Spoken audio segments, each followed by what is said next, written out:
We all have some negative traits and tendencies in us in the form of emotions, thought patterns, beliefs, behaviors, habits, desires, attachments, whatever it happens to be, that we would rather not have, that we would like to overcome, to be free of.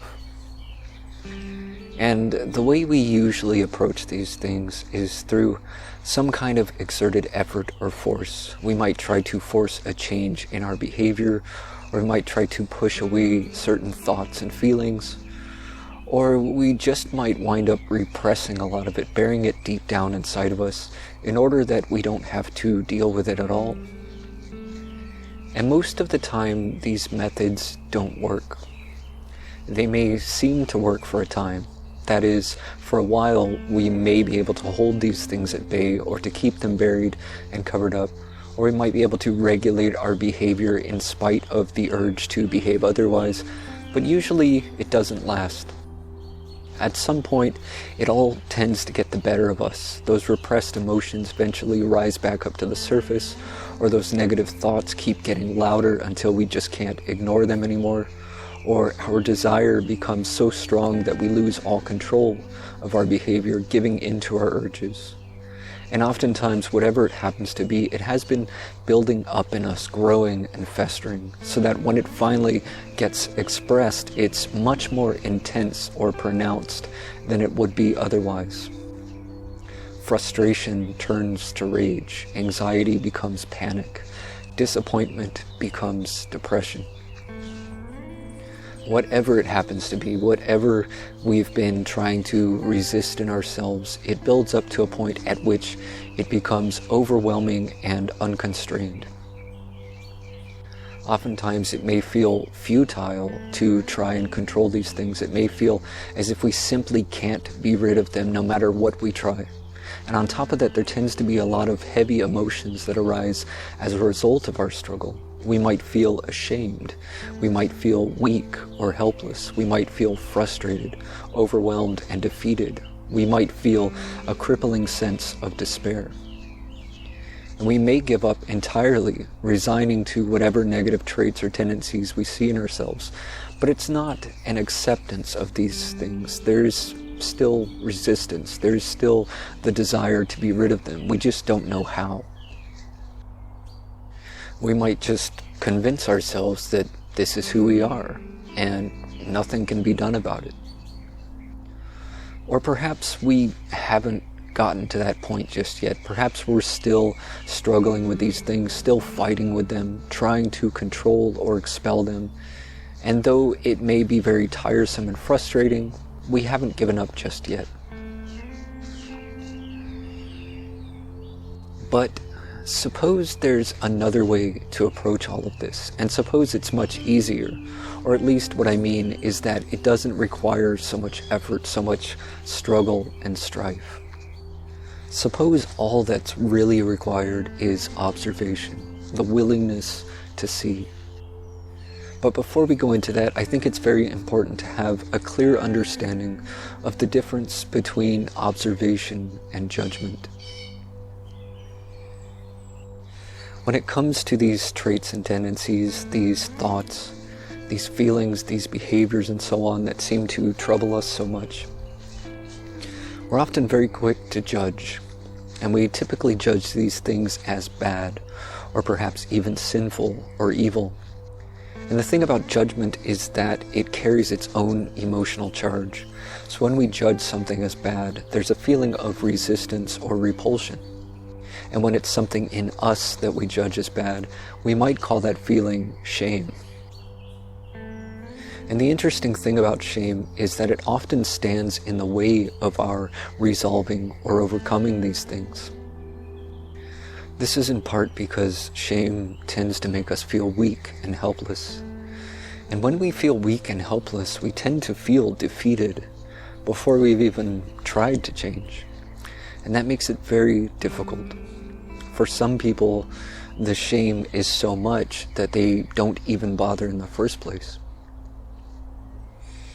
The other thing about shame, as I said, is that it's essentially resistance or the feeling of being repulsed. And when we're repulsed by something, The urge is to get away from it, or at the very least to avert our attention. It's very difficult to look at something that you find repulsive. And so when it comes to observation, any judgment, any shame, any feeling of repulsion is just going to make it all the more difficult. And just on a side note, I may use the term negative in regard to these traits and tendencies. And we usually interpret that word as meaning that something is bad, but I use the term much differently. It's not meant to be taken as a judgment. It's not to suggest that something is bad. Negative simply means a force of repulsion, to push against or push away. It simply means some form of psychological resistance. So putting aside all judgment for the time being and just coming into a place of observation, can we simply observe these traits and tendencies in us, just to look at them, just to notice them, just to examine them without interpretation, without judging these things as good or bad, but simply observing how they affect us? For example, when we say that some thought or feeling or behavior is bad, what do we really mean? Why do we judge it as bad? Is it because it's harmful? Is it because it causes us to suffer? Because if that's the case, then why not just leave it at that? If we can simply observe and acknowledge that it's harmful or that it causes us to suffer, that's all we really need to be aware of. We don't need to add any judgment to it. So if it's something that causes us to suffer, can we simply observe this? Just noticing how certain thoughts, beliefs, behaviors, emotions, desires, attachments, expectations, whatever it happens to be, just observing how it causes us to suffer in some way. And again, this is just about observation. If we find any sort of judgment coming up, we just put it aside for now. We're not interested in that. We're not interested in opinion or interpretation. We're only interested in the facts. We're also not looking to get rid of anything at the moment. We're not trying to push anything away or to control anything. This is simply about observing it. We're just looking at it. So let's suppose, whatever it happens to be, that through our observation we find that it causes us to suffer. Most of us are aware of this much already, but can we go deeper? Again, not with judgment, but with gentle curiosity. We just want to understand it more thoroughly. That's all this is at the moment, just observing in order to better understand. So we go more deeply into this thing, looking at how it arises and unfolds, all the way down to the root of it. Where does it arise from? What is beneath it? And because oftentimes these things have many layers, most of our attention remains only at the surface, and we tend to get stuck just in the suffering without looking more deeply into it. In fact, we try to direct our attention away from it. But what I'm asking for us to do here is to go the other way, to go into it. If we take some emotion, for example, and examine it very closely, we might find that there is a whole other emotion just beneath it. And behind that emotion there is some thought pattern. And behind that thought pattern there is some belief. And then we examine that belief and perhaps we find that it's not actually true. That is, it's just an opinion or an interpretation. It's not a matter of fact. And there may be some factual evidence upon which the whole thing is based, and we can acknowledge that. But to also see that the interpretation is not the fact, and it may even be a total misunderstanding. Or it may be that the event is long behind us, so we might ask ourselves, why do we keep dwelling on it? Why do we keep going back to it in our minds? Why do we keep holding on as if somehow it's going to change? And so in this way we simply observe all of this, going right down to the root of it. And we look at how it causes us to suffer. And we also ask ourselves, is it necessary? This thought, this belief, this emotional reaction, this behavior pattern, this habit, this desire, or whatever it happens to be, is it necessary? Does it serve a purpose? Or does it only cause me to suffer?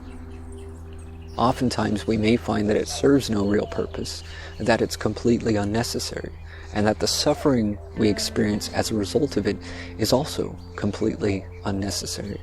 In other words, it's entirely optional. We don't have to suffer in this way. Or we may find that the whole thing is rooted in some misunderstanding, or rooted in some false belief or misperception. It may be that our interpretation of events was a misinterpretation, and so our whole reason for suffering is not even well founded, and so the whole foundation begins to crumble. And just by observing in this way, coming to see more and more how unnecessary it is, how it serves no purpose other than to cause us to suffer, seeing that the whole thing is unfounded. As we come into this realization, we find that there is no need to struggle against it. There is no need to try and force anything, to push anything away. Just in observing and understanding it more deeply, if we find it to be unnecessary or illusory, it will drop away all on its own without any effort, without any need to struggle against it or fight with it or push it away.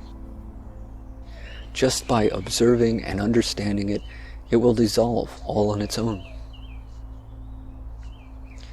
And if for some reason it doesn't drop away, that simply means we haven't understood it thoroughly enough. Oftentimes we have to come back and revisit it over and over again, looking more deeply each time. Sometimes it may be a bit complex, and so it takes having to examine it several times from various angles in order to really understand it thoroughly. Or perhaps we have built up so much resistance to it that it becomes a process of gradually letting go of that resistance so that we can look at it. It may be that there is so much emotional pain around some memory, for example, that it feels too overwhelming to dive into it all at once. And so we ease our way into it bit by bit over time, taking as much time as we need, each time letting go a little more and looking a little more deeply. Or it may be that we simply have to experience the consequence of it over and over again until we just get tired of it, until we realize that it's just not worth the suffering, or it simply doesn't satisfy us, and so it isn't worth the time and energy. And perhaps we simply lose interest in it, in which case we naturally give it up. There may be many reasons why it seems difficult, or why we are unwilling to go into it.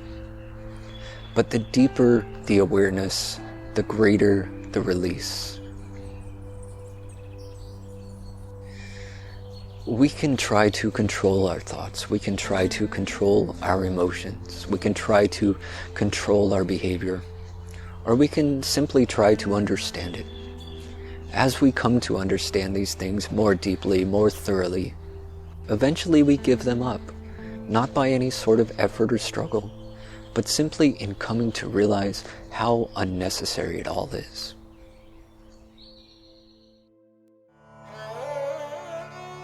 If you find value in this content, be sure to like, share, and subscribe.